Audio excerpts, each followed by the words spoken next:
Well, good morning. It's a pleasure to join you to share with you my 5 ways that you can fail with data. Your first step in your process of failing with data, and by the way, the great thing about it is if you master these 5 techniques, you can fail with any project on campus.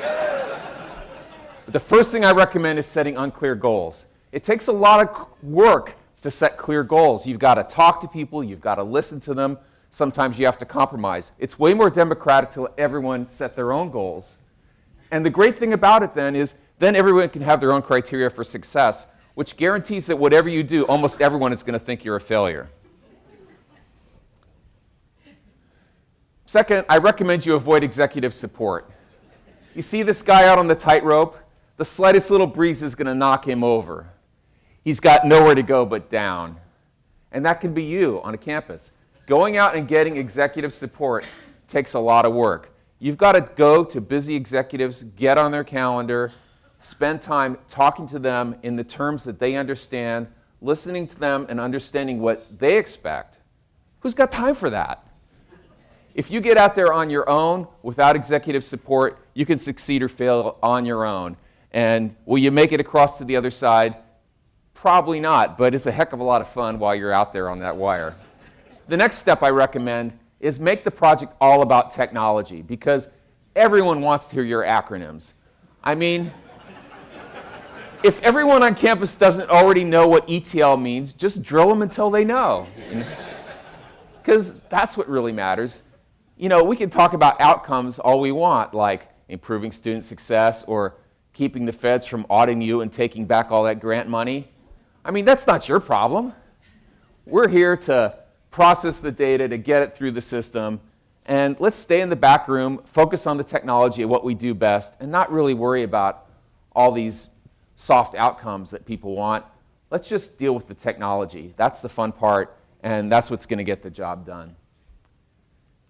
But when we talk about communicating, you know, sometimes just not communicating at all is a better strategy.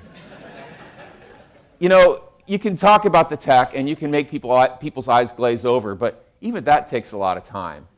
And we got a lot of work to do, let's face it. So I recommend that instead of having a poor communication strategy, you just have no communication strategy at all.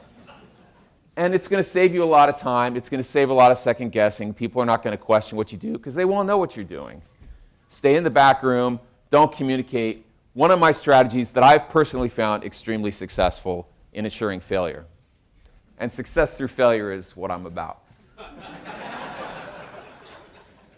Now, you might try all these things, and you might still have some successes despite yourself. So my next suggestion is, whatever you do, don't celebrate your successes. I mean, it's a nice idea to, you know, have a party and get everyone together, but come on, people are getting paid. You know, they don't need all these this extra benefits. And it takes time. You're going to pull people away from their work to celebrate what? You know, come on, get back to work. You got a lot to do. So if you follow these 5 strategies diligently, I can tell you from personal experience, because I have to admit I've used every one of them at one time or another, you can drive your project into the ground. And that'll prevent you from getting more work to do, because you can keep working on this Death March project for the rest of your career and never get anywhere.